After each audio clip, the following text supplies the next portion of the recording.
time to clear off the front porch and get ready for the haunt. I use this as a good spring fall cleaning.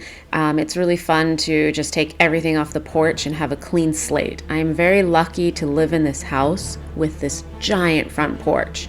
This year though, we decided to split it up in two sections, with this grand entry, which would be here in our front area, and to the dining hall. So we wanted it to be this feeling of like a big castle, but we also wanted to close off our front door, and that's what we're talking about right here. And then we wanted to hang curtains or something right here where people would go through and be greeted. So we brought in some different pillars that we liked better, and we swapped those out. And you'll see in the end, I ended up putting lanterns on top of it, not those goofy bats. Lots of thinking, lots of planning, and this took us a whole weekend, at least for me. I remember I only had my husband there that one day, and we just started out with this.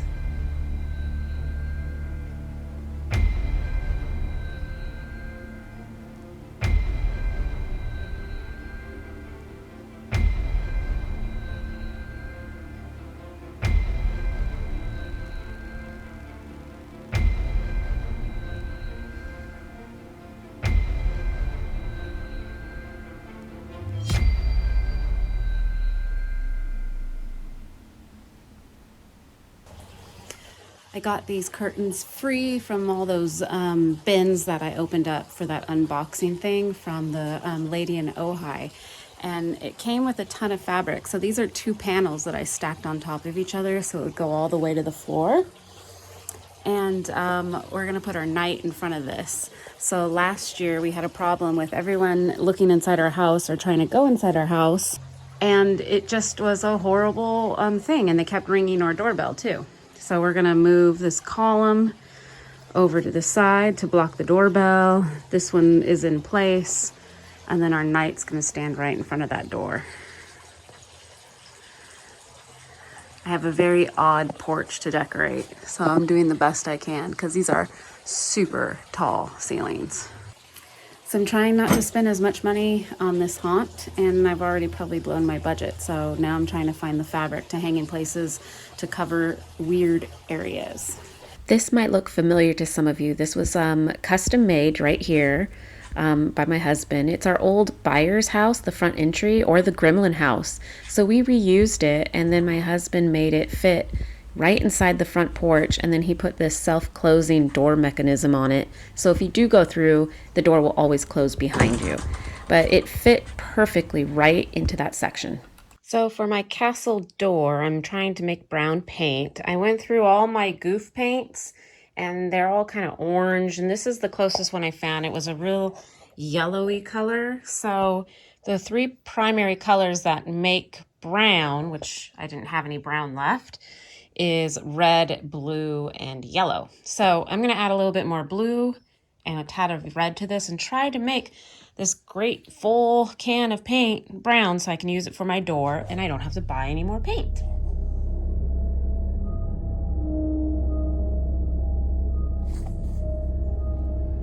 Okay, my brown is getting browner. I was testing it, so we're gonna need a color change. Now I'm adding a little black to it to darken it up. So that is our color palette of where we started and where we're ending. I'm still mixing. Here's our door. Let's see what this looks like.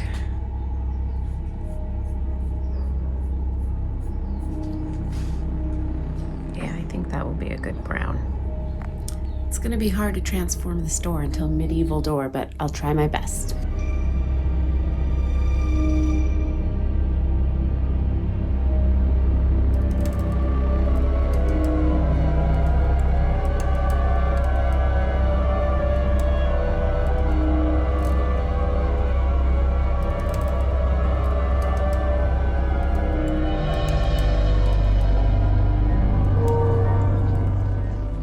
Okay, so the next step is I'm going to use this leftover foam and I'm going to cut little stones to go all the way around the door.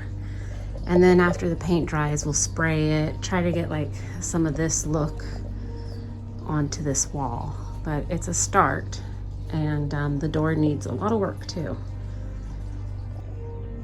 For my stones, I'm reusing this again. Pieces of my old house. This was the Gremlin house. And we're gonna make 7 by 7 inches of stone out of this, and I have one more. And I do have a little bit more leftover foam. Just can't find this stuff anywhere, this blue foam, especially here in Ojai, Ventura, Oxnard. I can't find it anywhere, so I am making use of what I've got. 7 by 7, here we go. Here it is. And that is where it will go.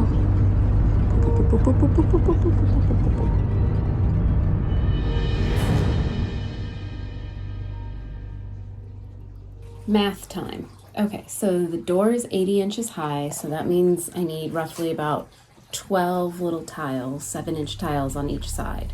And then I have to figure out the top as well. And I have 11 for each side, so I have to go find more foam.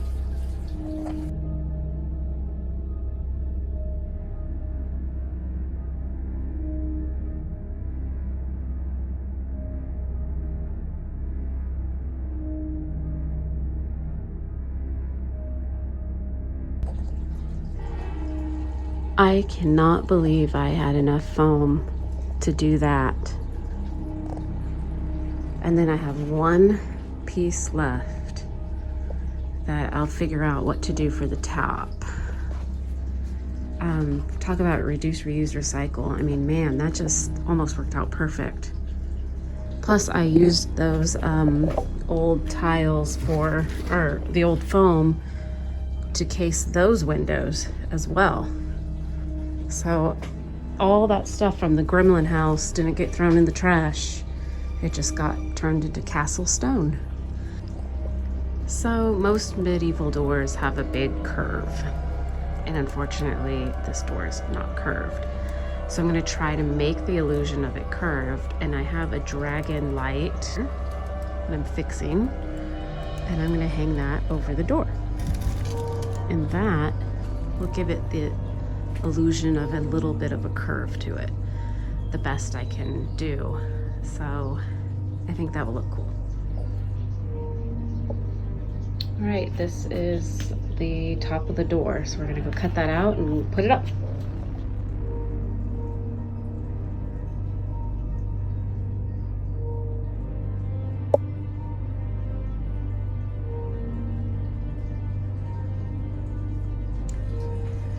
Well, now we have to age the stones and paint them and age the door. And still don't like the top part, how it's so open, but we'll figure that out later.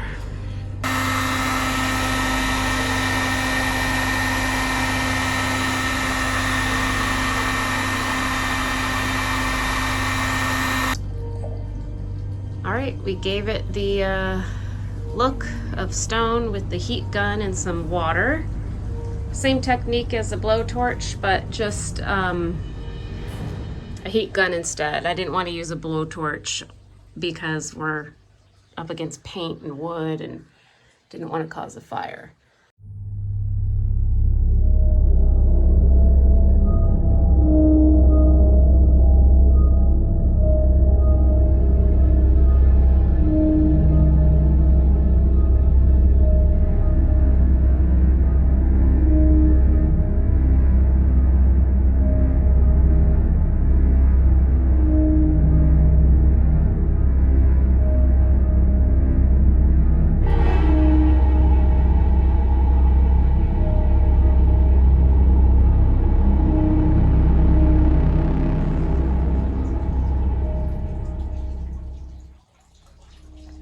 It's a little better.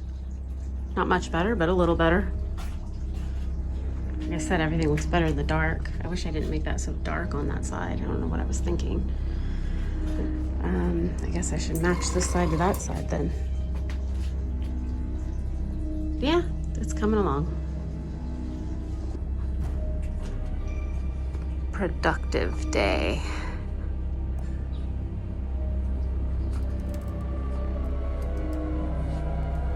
Still need to cover up that and hang my curtains and of course my night is gonna go here. And I still need to make that door look a little bit more medieval.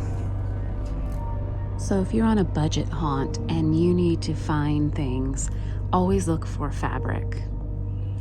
These are just silk sheets.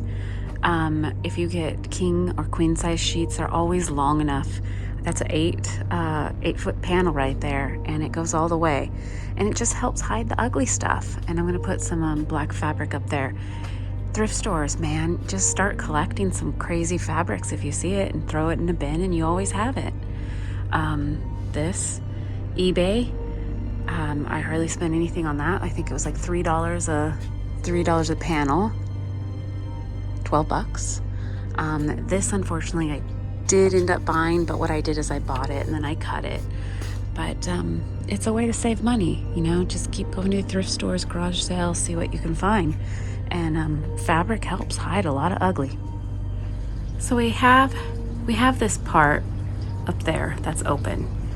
And we thought about making a triangle foam piece that would fit in there, but I honestly think it'd be a lot of work. Well, one more thing, and I'm getting really tired right now.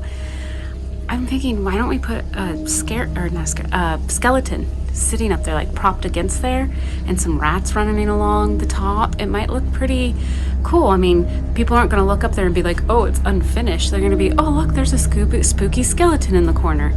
And that's what I'm thinking.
Thanks again for watching, commenting, subscribing. I really appreciate it.